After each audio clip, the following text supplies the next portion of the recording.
You are listening to the Apex Hour hosted by Ryan Paul on KSUU Thunder 91.1. This show allows more personal time with our guests, allowing them to give us their stories and opinions.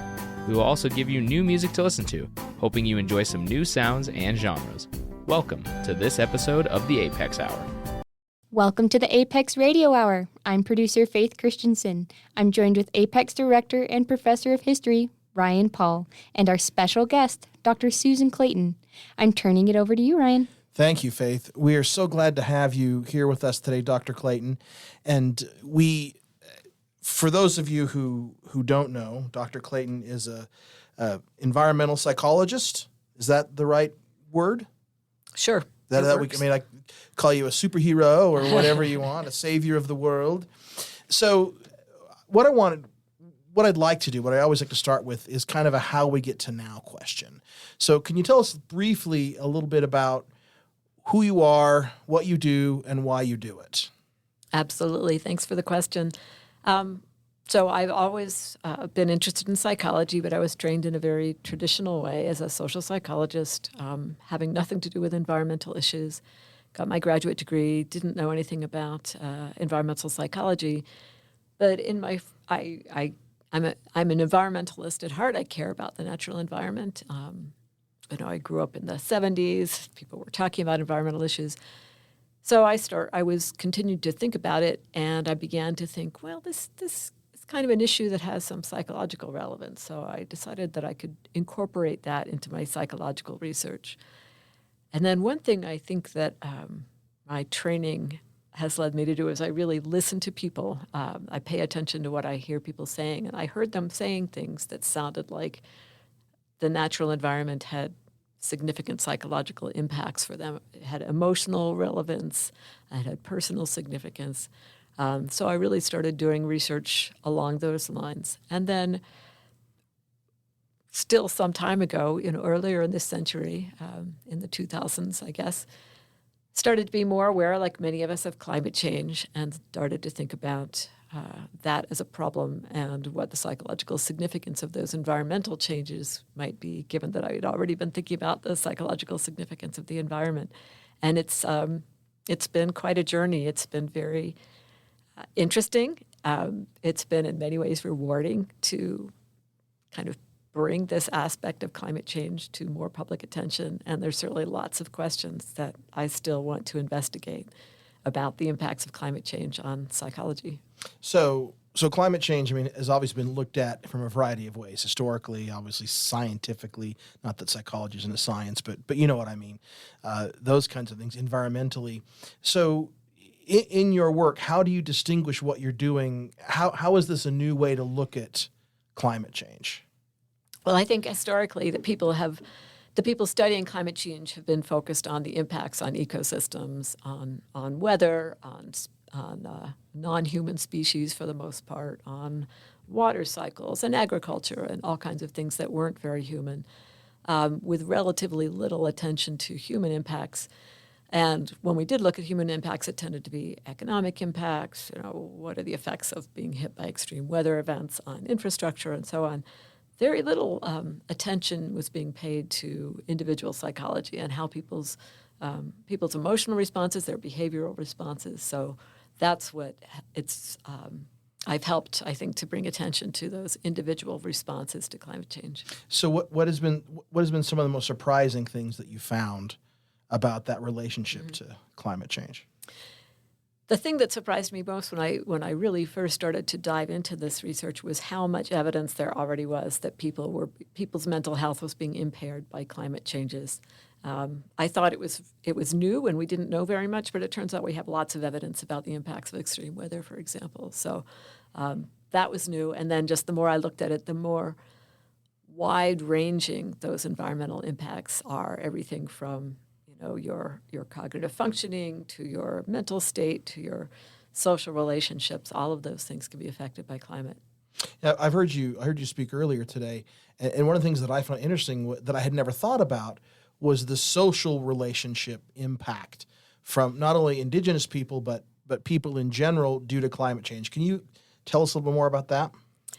Yeah, to some extent, and I would say this is a pretty new area of research, but the idea is the ways people relate to each other can be affected by environmental conditions. And you brought up indigenous peoples.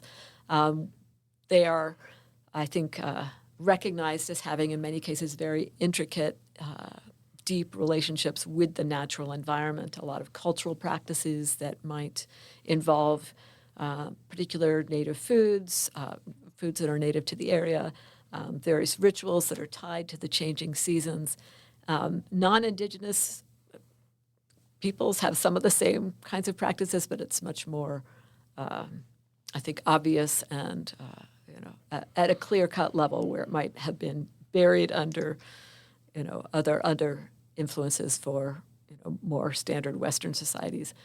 So when the environment starts to change, things that you take for granted, and some examples that might be understandable to a lot of people might be if you're in Washington, D.C., which is an area close to where I was born, you think about the Cherry Blossom Festival.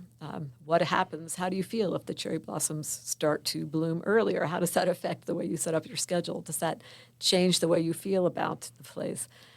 So just some of those impacts of changing natural environments on how you think about the place, and then maybe you come together with other people to celebrate those changing seasons.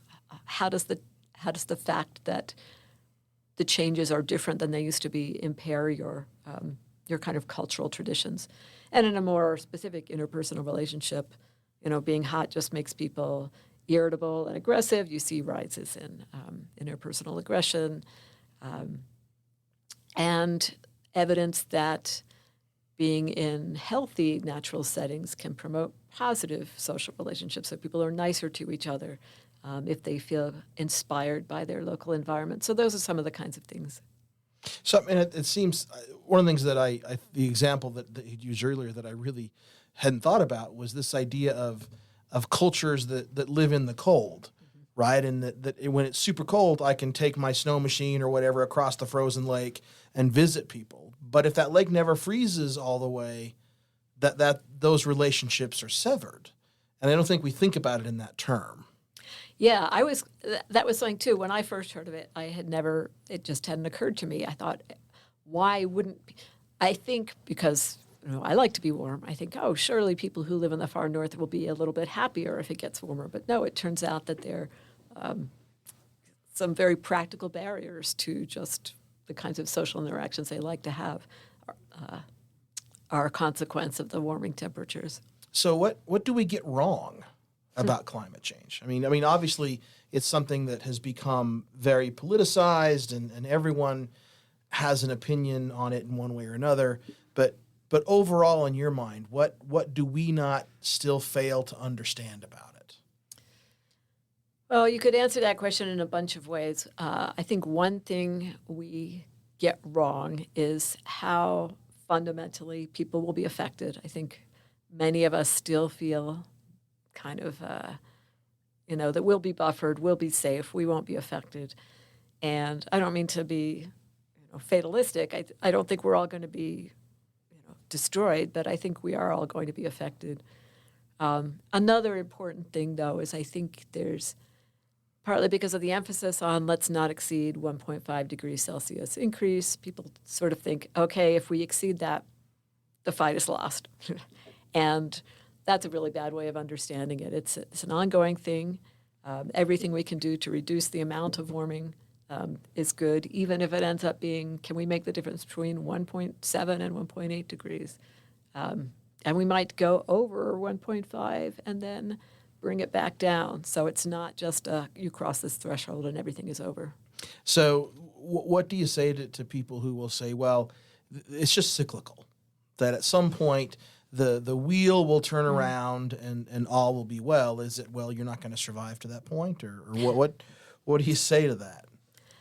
I'd say two things. One is, well, it may be cyclical, but as you kind of hinted at there, that doesn't mean that we're not going to be negatively affected by the downturn of the cycle. So sure, if it gets warmer now and then in 10,000 years it gets colder again, does that really make me feel any better? No. But probably more importantly, I would say, I'm not a climate scientist. I'm not a geoscientist. I listen to the people who study that stuff and who know, and they say, no, it's not cyclical, not within any frame of reference that has meaning to us. We have clear evidence not just of change, but of linking that change to human influences on the environment. So when I've been thinking about this based upon our conversations, when I went to grad school, I wanted to study history of rock and roll and how rock and roll changed things. And I had a very dear mentor, this was in the 90s, who said to me, well, Ryan, many of the people you work with will say that's not history, right? And he was right. And now, of course, everyone wants to talk about that as people get older. And I'm wondering, when you started thinking about environmental psychology, did you have that same pushback from people? Oh, this really isn't psychology. This is something else. Absolutely, I did. And thanks for asking that question. Now, I want to sort of distinguish the field of environmental psychology, very broadly defined, is just the impact of the physical environment on people. That's been around since the 50s. A focus on what sometimes is even called climate psychology or conservation psychology, slightly different overlapping definitions there. The idea that psychology has something relevant to say about climate change, I got a ton of pushback. Two things stand out in my mind. One was an early effort I made to talk to different branches of the American Psychological Association about whether they had environmental policies. So I surveyed all, maybe 52 divisions, and I got some very supportive letters in response. But I also I wrote to the secretaries of the divisions. I got some supportive letters, and I got one that said, "What on earth does psychology have to do with environmental issues?" And that was a very strong perspective in the psychology community and also in the environmental community. They just didn't understand what they had to do with each other. And my first environmental book, Identity in the Natural Environment, I shopped around to multiple publishers, and they just didn't know what to do with it because their environmental studies editors didn't know anything about psychology, and their psychology editors didn't know anything about environmental issues. So it really, there was not a receptive audience for that kind of message, and there were many years, and I say this to encourage other people who might, as you and I did, kind of push the boundaries. Many years where I was giving talks at conferences, and there would be, if I was lucky, 4 people in the audience.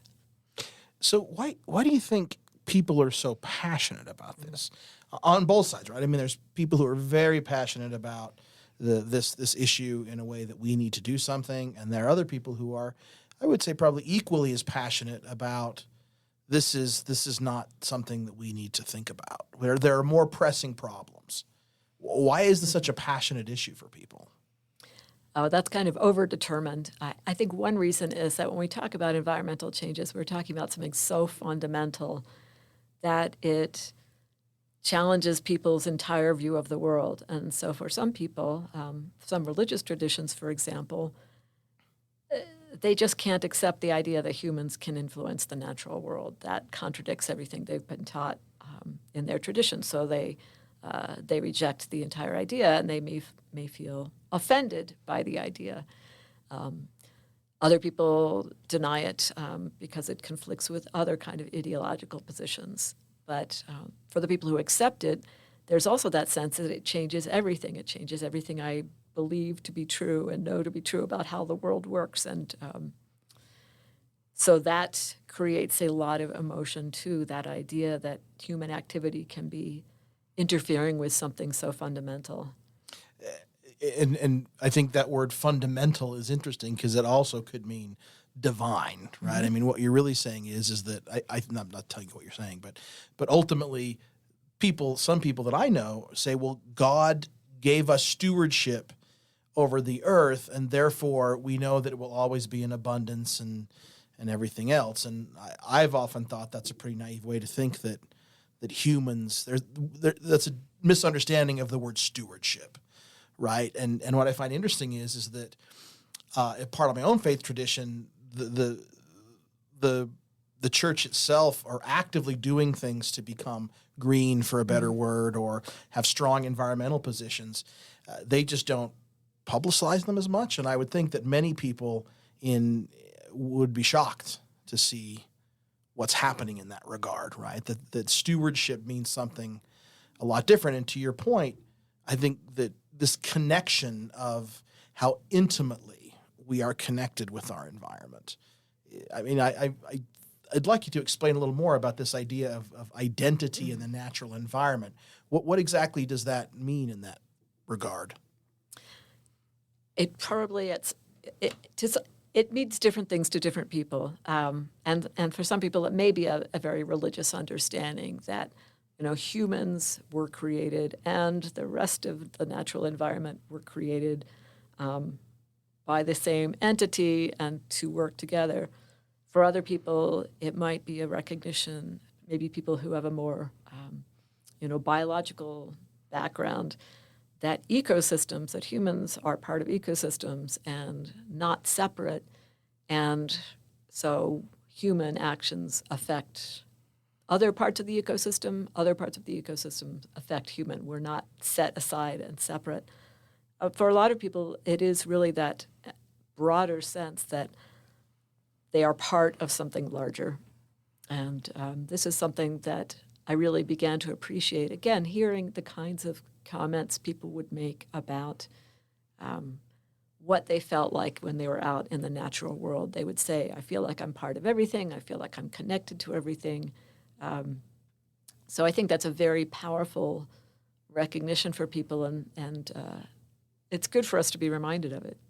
So essentially, we are more interdependent on our ecosystem and environment in the natural world than we generally are led to believe. Absolutely. I think, I don't want to say everybody, but many of us are kind of taught this view of the world that has humans at the top and maybe set aside.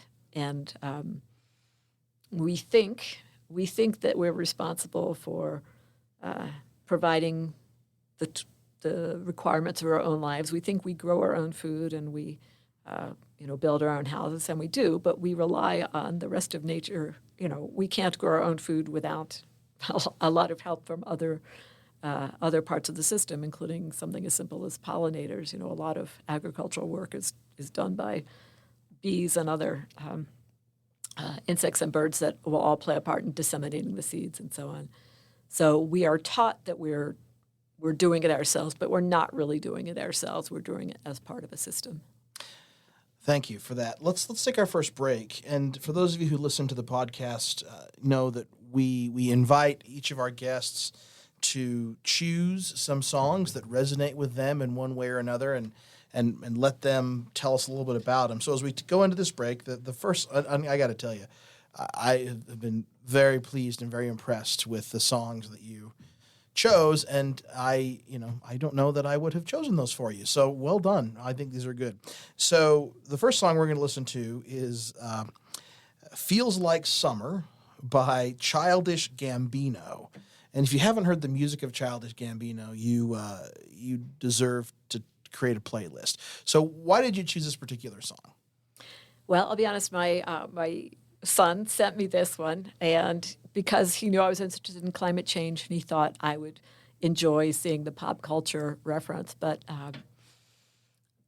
it's kind of a fascinating song to me because there's this undertone, there's a dark undertone of something feels not quite right, but it's not really articulated overtly. It's just like, oh yeah, it's warm, feels like summer. We all like summer.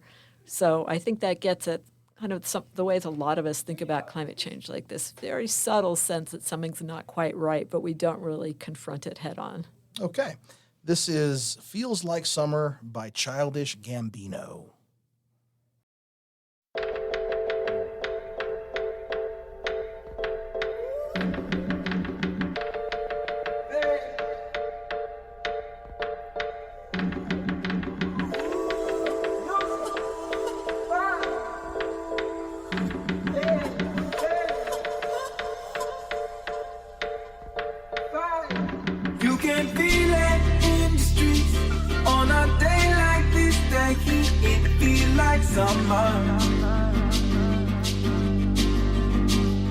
I feel like summer.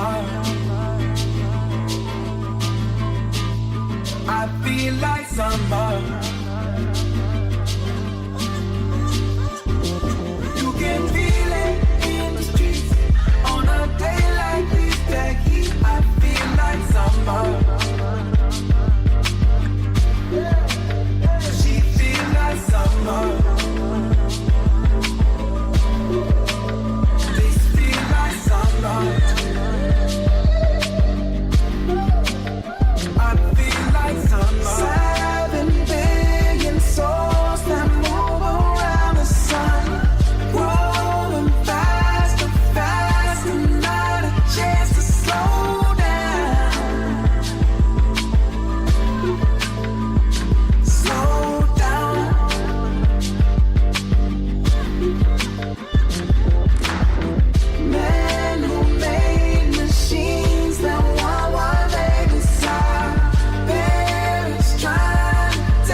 That was Feels Like Summer by Childish Gambino. You are listening to the Apex Radio Hour here on KSUU, Thunder 91.1. I'll turn it back to you, Ryan. Thank you, Faith. We're here with Dr. Susan Clayton, a environmental psychologist studying psychology and climate change. And I have a question. One of my colleagues and I was chatting about this, or had mentioned it to me, that he had once heard someone say that climate change was blasphemous, right? And I'm wondering how you respond to people who say, and we talked about that there are people who believe passionate about it, but what do you say to someone who comes up and says, you know, Dr. Clayton, climate change is blasphemous? And I guess that they're saying that because of that idea that it suggests that humans can impair something God has wrought, and that's arrogant, and we shouldn't feel that way. My first reaction would be, of course, to argue with them and say, well, but it's happening, and here's the data. But in fact, I don't think that would be the most effective approach, probably. I think I would try to talk to them on terms that maybe we could both agree with. And we were talking a minute ago about the idea of stewardship. A lot of religious traditions include that sense that the natural environment is a gift, or it's something that has been provided perhaps to humans and for humans. And what do you do with that, with a gift that's been given to you by a divine creator? Well, you take care of it. You don't trash it. I mean, that seems just logical to me. So I think that many, if not all, religious traditions can understand and endorse the idea of care for the natural world. And that would probably be the tack I'd try to take. I think it's interesting. I just thought about this, that how can we impact something that God has created? Well, I mean, we can beat somebody up.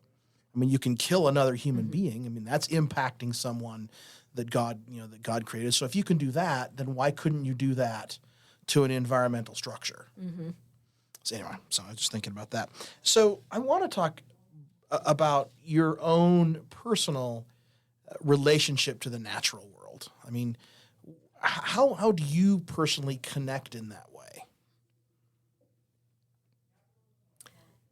Good question. I will say I don't do it in any deliberate way. I just find that being out in nature calms me and gives me joy, and I really enjoy, especially this time of year in spring. I just love going outside and watching things grow, watching new birds come back to my backyard, or new insects.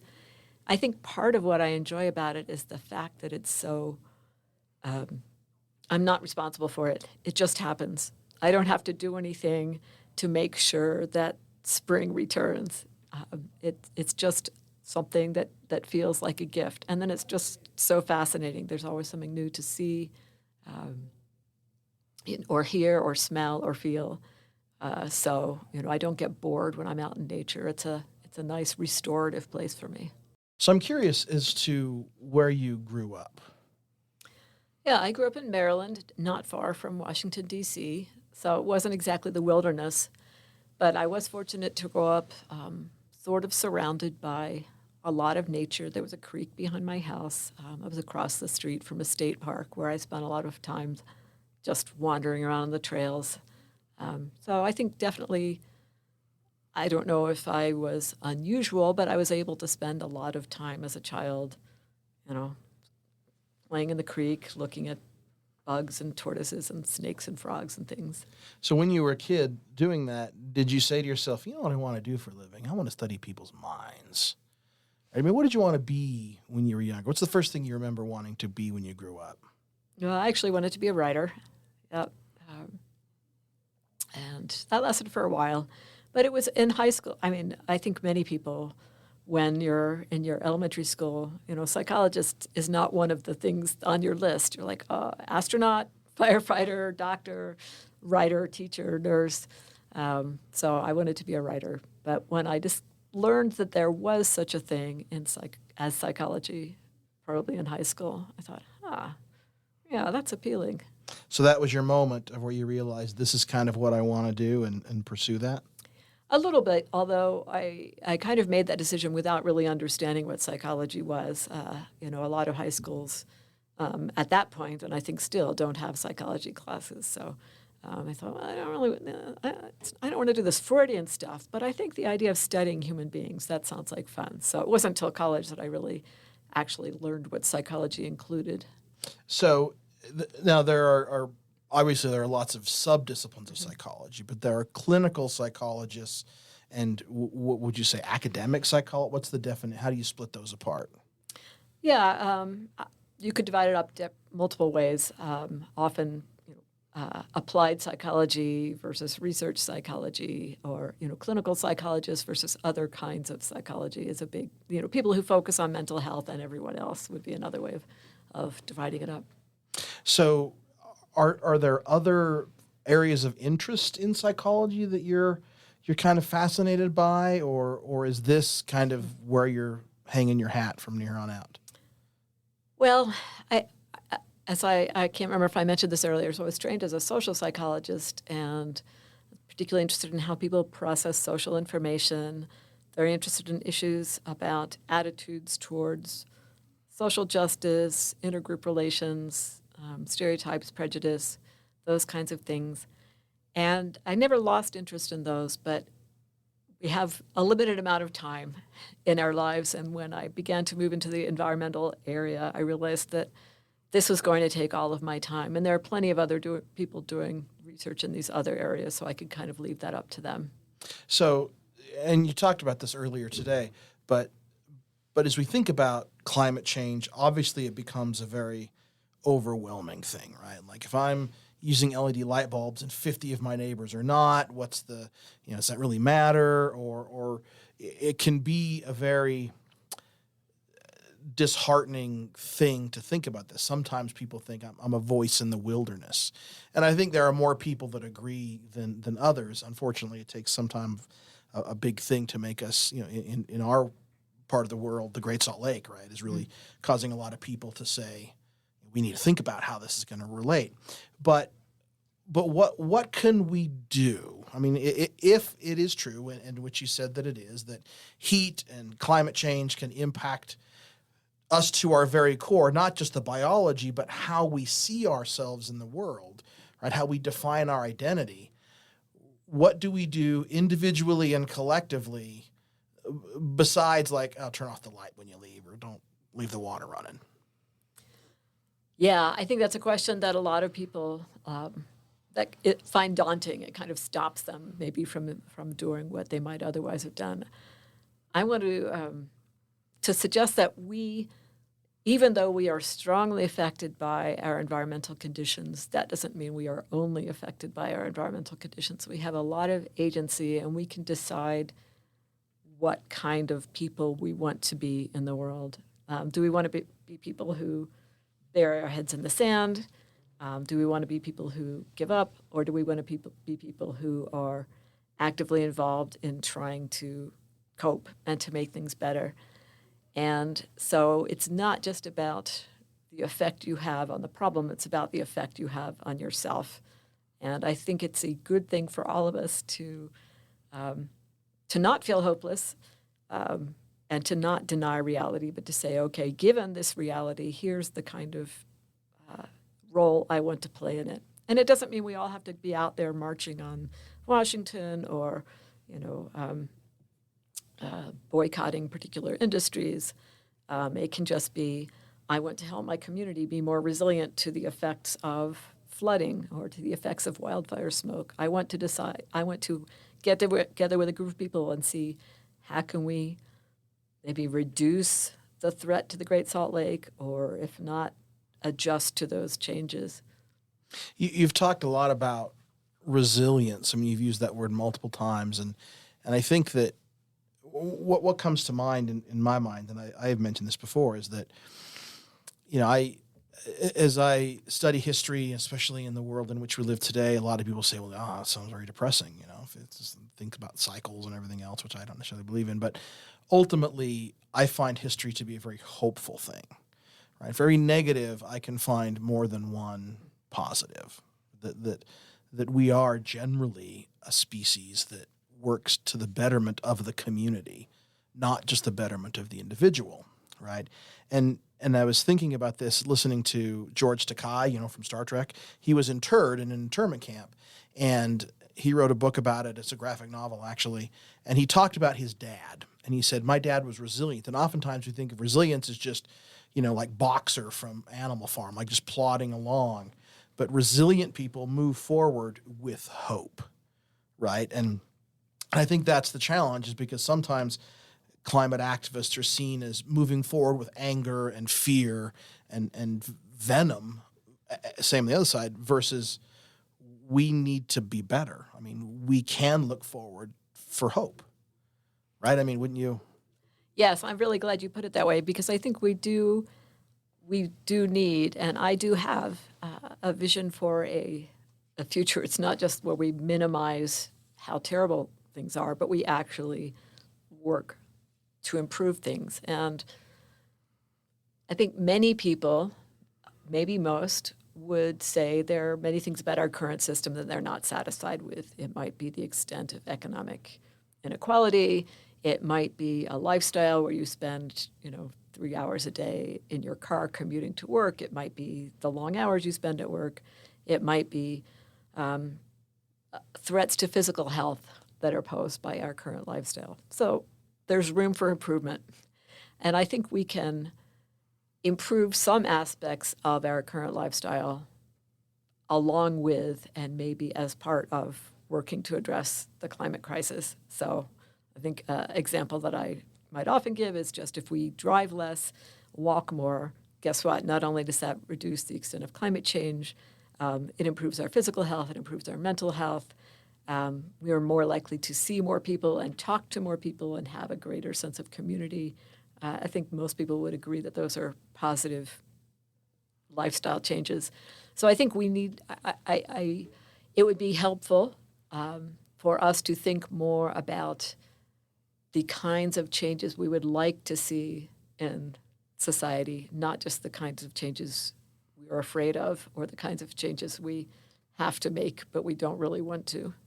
Or maybe the kinds of changes that I want to see you make, but I don't want to make them. Right. All right, let's move on to our next break. This is a song called Won't Give Up by Patty Gagne. Did I pronounce that correctly? I hope I did.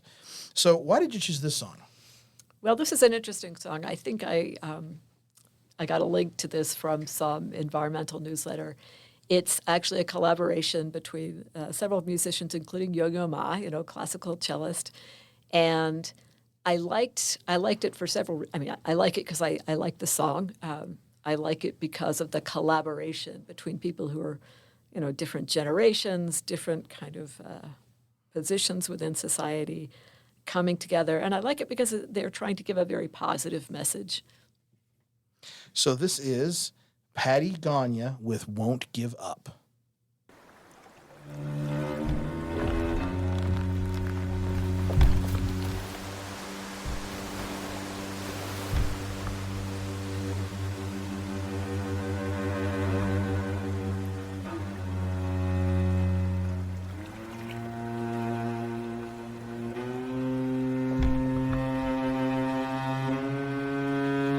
Well, I'm not gonna say goodbye. I won't see you on the other side. Even when I feel tired, I won't stop. You and I made up both the same things. Nature running in our veins. Even when I feel tired, I won't stop trying. I've seen the sun shine before all this gray. Always find light still, the breaking of day.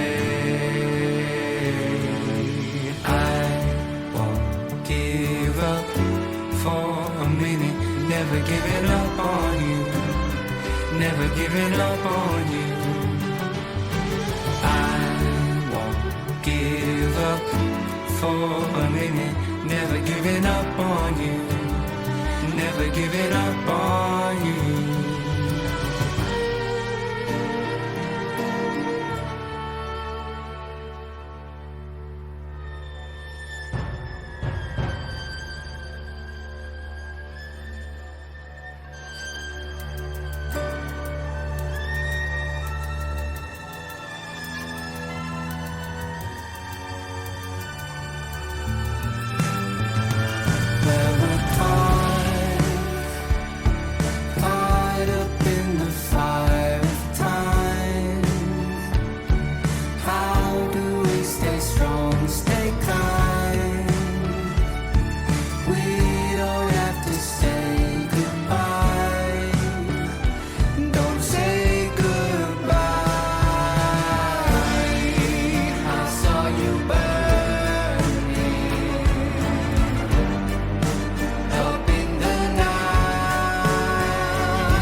That was Won't Give Up by Patty Gagne. You are listening to the Apex Radio Hour here on KSUU Thunder 91.1. I'll turn it back to you, Ryan. Thank you, Faith. And we're excited again to continue our conversation with Dr. Susan Clayton. How's Ohio treating you? Yeah, Ohio is, it's treating me pretty well. Yeah. We should say that you're a professor at Wooster University, a liberal arts school in Ohio. College of Wooster. College, yes, forgive me. And what part of Ohio is that in? It's in Northeast Ohio, so it's between Cleveland and Columbus. Ah, that's exciting. Rock and Roll Hall of Fame? Yes, yep. There you go. So I'm interested in if I often fancy myself, one of my challenges, and my wife will tell you this, is that I'm a generalist. I mean, I'm interested in lots of different things. And if I was interested in your topic, like psychology and climate change and how it affects us, where do I begin that entry? Like, what is the non-textbook work, or where should I pick up to say, hey, I want to learn more? I think there are multiple points of entry. One of the books that occurs to me that was written by a non-psychologist that a lot of people found accessible is Last Child in the Woods by Richard Louv. And he talked about nature deficit disorder, the idea that people lose something when they lose contact with the natural world. And he drew on a lot of actual psychological research to write his book, so psychologists were happy with him for that.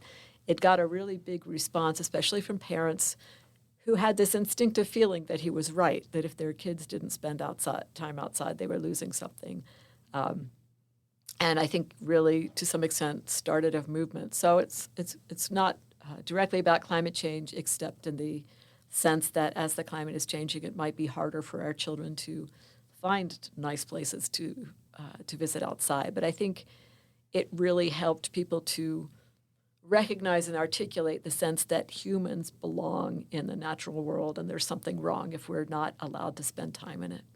So who, in your work, and maybe even as a young student, who was your inspiration? I mean, who were you inspired by? I'm not sure, honestly. There were people writing about environmental identity. Mitch Thomashaw was one. And again, raising that idea that our sense of ourselves is affected by our understanding of our relationship with nature. And then E.O. Wilson, the sociobiologist, came up with the idea of biophilia, that idea that we are instinctively likely, doesn't mean it always happens, but we're kind of predisposed to form an emotional connection to the natural world. And I think that inspired me because it both described the phenomenon and provided an explanation that made sense to me, so I could kind of incorporate that into my understanding.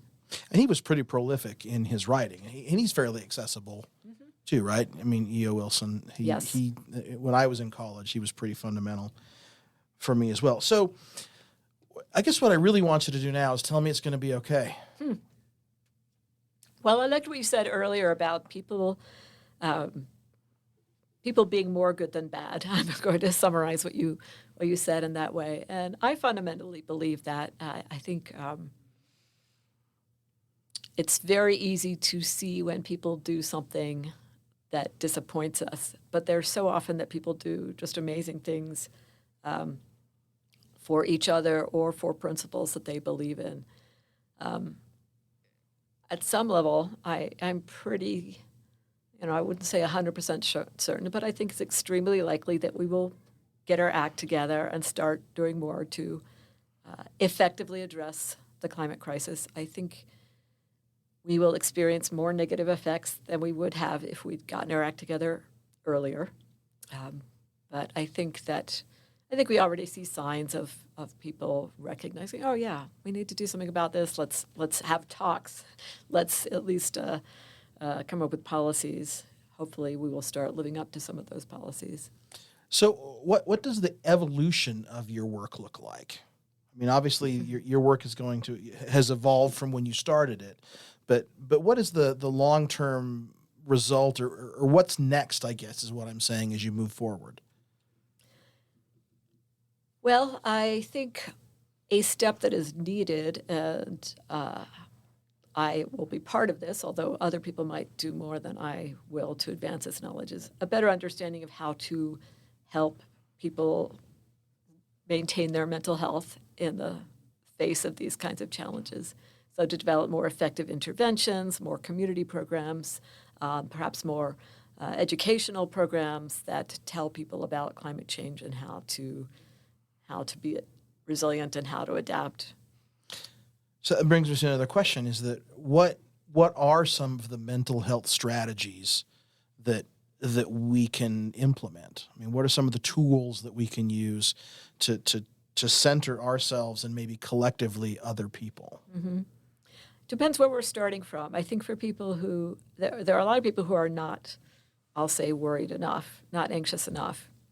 And so honestly, I think information is a good tool for all of us to make sure that we are experiencing maybe enough anxiety.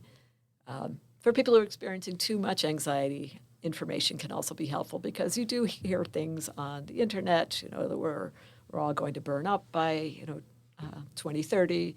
And that's unrealistic, too. So some people might be reassured to know that things are not looking quite that bad. But for people who are feeling that climate change is really threatening their mental health, I think the three most basic things I would recommend are to connect with other people, to find other people to talk to about their feelings and just kind of reassure themselves that they're not alone, that their feelings are not unreasonable, that other people also care. to get involved in doing something, because action can be a very powerful tool for mental health. It prevents you from feeling like a passive victim and allows you to, to have agency and feel more in control of your own life. And third, sort of to let themselves off the hook. So I think all of us feel sometimes we're not doing enough. We're frustrated by knowing that there are ways in which our individual behavior is, not 100% ideal, and for some people, just feeling this overwhelming sense of responsibility. But really, the responsibility does not lie on our individual shoulders. We have to face this collectively, and as individuals, it's okay to just sometimes say, you know what, I'm just gonna go for a hike. I'm just going to go on a picnic. I'm just going to relax. Let somebody else worry about saving the world today. So none of us individually caused this problem, and none of us should feel like individually we have to save the world either. That's a great point. I think it reminds me of something you had said earlier. You shared this post from someone about, I don't know, it was millennials or Gen Z, why save? It's going to blow up anyway. And it's very much kind of this eat, drink, and be merry attitude, right? It's almost like that doing nothing is the same as doing something in the negative way, right? And that can cause, that's a concerning thing. It seems like that some want us just to be paralyzed by inaction. Absolutely. It's kind of the next front. So first there was the idea that, oh no, the climate is not changing, we don't have to do anything. And now really there's a very high level of acknowledgement in the public, something maybe around 80% on average, just making up the numbers a little bit, but very high, that climate change is happening. So the next defense is sort of like, yeah, it is happening, and in fact, it's too late, we can't do anything about it. And that's a terrible strategy for solving a problem, but it's a good strategy for allowing yourself to continue to do whatever you want to do. So many people are, they're motivated in a sense, in a sort of sad way, to endorse that philosophy. Yeah, I think it's interesting that the fear is that by the time we realize that we can do something, it's too late, right? And what you're saying is we are not near the point of no return. We can just be. I think you put up we can be better. You put up the doomsday clock thing today, that the doomsday clock, and we've always tied that to nuclear weapons, but now it's tied to climate science. Mm-hmm. Is that right? Yeah. I don't, I don't pay any more attention than the average person to the doomsday clock, but I think they consider all kinds of dangers, and climate change is one of them. So you've written many peer-reviewed articles in scientific journals. You've authored a number of books based upon this topic. You have been recognized by your peers as an expert in what you do. The Psychological Association has had you author reports. I think the UN, you did something for the UN as well. You are a world-renowned expert in this field. Did the person who wrote you that letter about you shouldn't do this, did they ever recant? Wouldn't that would be like everybody's fantasy. That one person who misjudged me when I was in high school now knows they were wrong. I never did get a personal letter from anybody who said, oh, I was wrong about this back in the late 90s or whatever it was. So I don't know if they did personally. However, I will say that the American Psychological Association has clearly taken a strong stance that, yes, this is relevant to psychology. Yes, we need to pay attention to it. And has many people, universities all over the country now are teaching, this or graduating graduate students, professors are coming in to this field. Classes are being created using your work, and you're like the pioneer in many ways of this kind of stuff. And that's got to be fairly rewarding, right? That that has become a significant part of your discipline. It is very rewarding, and I always feel kind of bad saying that, but this is, and I've heard this from other climate scientists as well, that in the midst of all the bad news, it's kind of wonderful that the discipline that you've spent your life in is being recognized as important, and that you have the opportunity to be part of this public conversation in a way that probably many of us did not anticipate when we started. So yeah, I will absolutely say that has been very validating and just enjoyable. So when the subgroup at the APA conference, the environmental psychologists, you don't all get together in a room and say they should listen to us more? I won't say that's never happened. Well, speaking of listening, let's take our next and final break. I am so glad, by the way, you chose this person. She is an amazing talent, and I don't think there's anything that she can't do or play. But this is Rhiannon Giddens. The song is called "Tomorrow Is My Turn." Why did you choose this song? Yeah, this one is less clearly related to climate change, but like you, I just think Rhiannon Giddens is astonishingly talented. She has an amazing voice. She's just done such interesting things in music. She's also a graduate of Oberlin College, where I lived in Oberlin for several decades, and so I feel that sort of personal hometown connection. And this song, which is actually a cover, I believe, so definitely not directed towards climate change, but that idea of focusing on, tomorrow is my turn. You could read that as referring to the current younger generation and the idea of the potential for change in social systems, change in political systems. There's a sort of, as with many of these songs, a kind of bittersweet note to the music. It's not celebratory, but it's a reminder that things can change and change for the better as new people gain power. Cool. Thank you. So this is Rhiannon Giddens, and "Tomorrow Is My Turn." Those who may reach for the stars, others will end behind bars. What the future has in store, no one ever knows.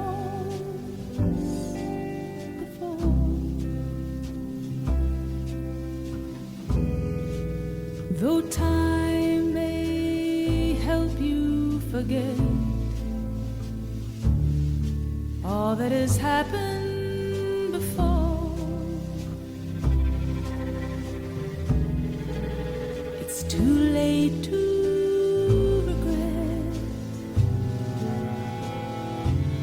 what is gone will be no more. Tomorrow is my turn. No more doubts, no more fears. Tomorrow is my turn.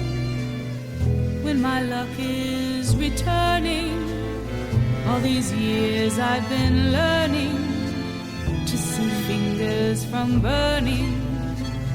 Tomorrow is my turn.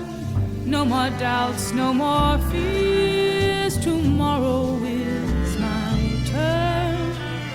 To receive without giving, to make life worth the living, for it's my life I'm living, and my only concern, tomorrow is my turn. When summer is gone, there's another to come. You can't stop years drifting by, even if you want to try. Though time may help you forget all that has happened before. Well, sweetheart, it's too late to regret what is gone will be no more. Tomorrow is my turn. No more doubts, no more fears. Tomorrow is my turn. When my luck is returning, all these years I've been learning to save fingers from burning. Tomorrow is my turn. No more doubts, no more fears. Tomorrow is my turn to receive without giving, to make life worth the living. For it's my life I'm living. Tomorrow is my turn. No more doubts, no more fears. Tomorrow is my turn to receive without giving, to make life worth the living. For it's my life I'm living, and my only concern.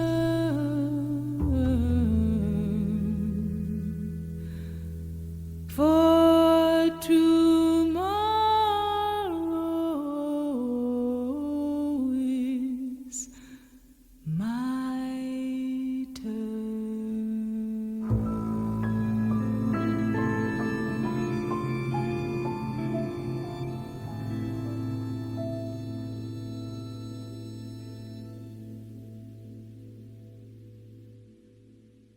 That was Tomorrow is My Turn by Rhiannon Giddens. You are listening to the Apex Radio Hour here on KSUU, Thunder 91.1. I'll turn it back to you, Ryan. Thank you, Faith. You know, Dr. Clayton, this is an interesting time for us. As many of our listeners may or may not know, that we have a team of people, team of student workers that help produce the Eccles Apex Radio Hour. And it's rare that we're all in the room together. So this is one of those moments that we're all here to answer the final question of the day. And I don't know that it'll ever happen again, quite frankly, just based upon class schedules and everything else. So as I mentioned to you, we want to know what's bringing you joy. So Dr. Susan Clayton, what are you currently watching, listening to, reading, or playing that is bringing you joy? Well, my answer to that question, I think you'll appreciate this based on what you were telling me about your kind of intellectual history. I recently visited the Motown Museum in Detroit, where I had never been before. And so I've been listening to a lot of Motown music. Has nothing to do with climate change, but it is very happy music. And so when it comes on, or when I put it on, which is more likely, I might sing along, I might dance around the house a little bit. It's just bringing me joy. Well, thank you. Motown has everything to do with climate change, right? I mean, heat wave. They were talking about heat waves before we thought about them as a real thing. Yeah. All right, Case and Graph, my good friend. What are you currently watching, listening to, reading, or playing that is bringing you joy? I've read the book before. I'm currently listening to it in the audiobook format for the first time. Brandon Sanderson's Oathbringer. I'm rereading the series to get ready for the release of the 5th book in December. I'm really enjoying that, really liking that. It's fun catching the stuff I've missed the first time, since listening makes me slow down a little bit, catch a little bit more. And I've agreed to do drives that I probably otherwise wouldn't have agreed to, specifically so that I could listen to the book more. Thank you. Thank you. My good friend, Sophie Javage, what are you currently watching, reading, listening to, or playing that is bringing you joy? I think that something I kind of bring up every time you ask this question is something that I'm doing with others, because that's one of my love languages is quality time. And my friend group we've been watching all the Dunes because we're getting ready to watch the second one that just came out in theaters. And that has been very fun and entertaining to just watch everyone's reactions to what's going on and try and understand the story and all of that. So that is what's been bringing me joy. Talk about a world ravaged by climate problems, right? Arrakis is pretty challenged. There, but for the grace of God go we, right, Dr. Clayton? I hope we don't get there. All right. Faith Christensen, what are you currently watching, reading, listening to, or playing that is bringing you joy? Well, this last weekend, I had some family in town, and my husband was out of town for an entrepreneurship competition. So I was able to hang out with my sister-in-law and my niece, and we actually went to a dance competition my niece competed in. And honestly, it brought back a lot of memories of when I did competitive cheer. It also made me think, as a lot of it was really different, as their award system was very different, as each studio that had competed received a participation trophy, and each dance that had been performed received a ranking of what level they had performed.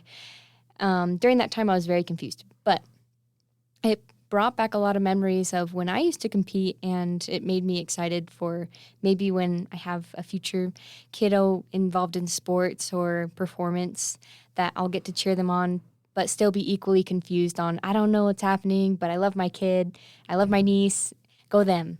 So that was really fun. But Ryan, what are you currently watching, reading, listening to, or playing that is bringing you joy? I am watching, and I watch this every week. There are things, and sacred is not the right word, but there are times, and my family will tell you this, that I dedicate to one show that I don't want to be disturbed. I'm happy for you to watch it with me, but I don't want, and Kirsten, this is my 5-year-old, and then she can disturb me. But it is this, CBS Sunday Morning. It's on every Sunday. I don't watch it live. I DVR it so I can skip the commercials.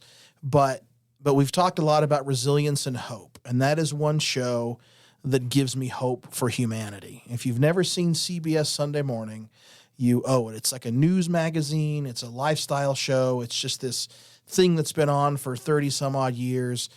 Charles Osgood, Charles Corral, Jane Pauley now hosts it, and it just brings these stories from culture and books and news and lifestyle and basic human kindness. There's always a story about somebody who has done something amazing for somebody else, and that is what is bringing me joy this week and every week.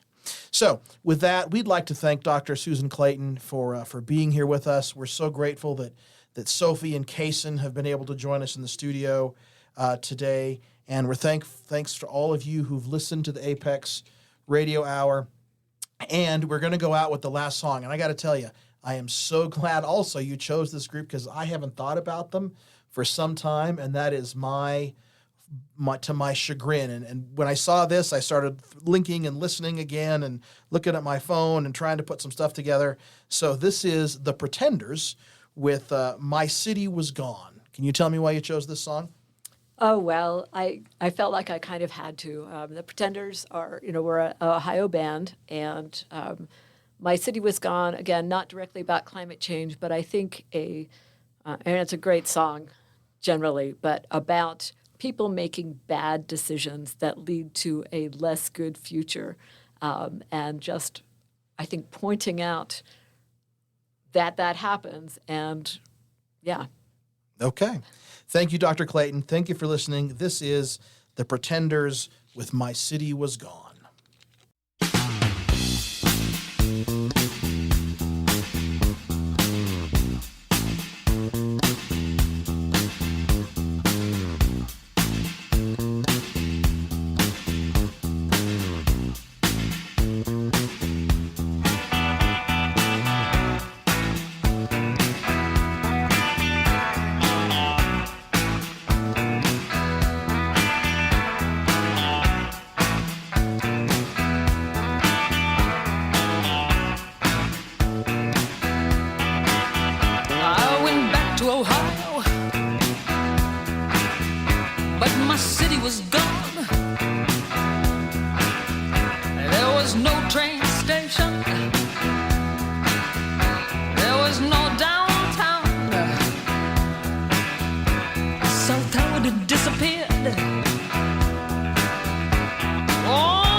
family was gone. I stood on the back porch. There was nobody home. I was stunned and amazed. My childhood memories sort of swirled past like the wind through the trees. Hey, oh, where to go, Ohio?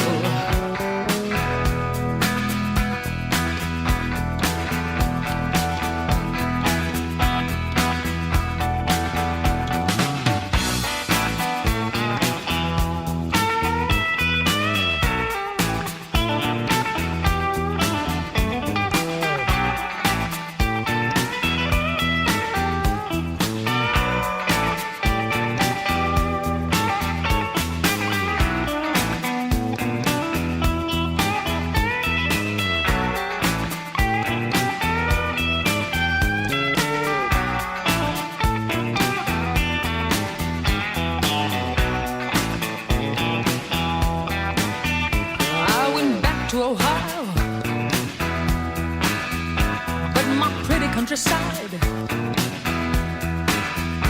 had been paved down the middle